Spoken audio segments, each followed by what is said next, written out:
ప్రభు ఎవరో మనకు అర్థం కాకముందు అసత్యములో మనం జీవించేస్తూ ఉన్నాం. మనం ఇప్పుడు ఒక సత్యములోనికి వచ్చాం, ఒక నిజంలోనికి వచ్చాం.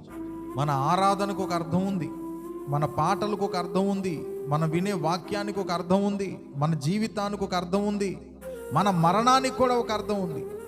ఏమైపోయిందో ఈ ప్రాణం గాల్లో కలిసిపోయిందేమో అని అందరూ అనుకున్నట్లుగా మనం అనుకుంటానికి లేదు.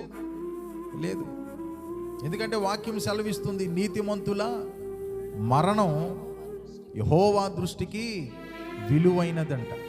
మన మరణం కూడా ఆయన దృష్టికి విలువైందేనట. దేవునికి స్తోత్రం. ఎందుకు అనంటే మరణం అనేది ముగింపు కాదు, కానీ మరణం అనేది ఒక ప్రమోషన్. ఏమీ లేదు, మరణం అంటే ఏంటో చెప్పనా? సింపుల్. అదేంటంటే ఈ మట్టి శరీరం మహిమ శరీరాన్ని దాలుస్తుంది అంతే. అసలు మన ఇంటికి వెళ్తాం. అప్పుడు ఇదంతా ఈ లోకంలో ఉన్న ఇళ్ళన్నీ, ఈ లోకంలో ఉన్న కుటుంబాలన్నీ, బంధాలన్నీ, బాంధవ్యాలన్నీ, ఇదంతా ఒక మాయ. అసలైన ఇల్లు అది.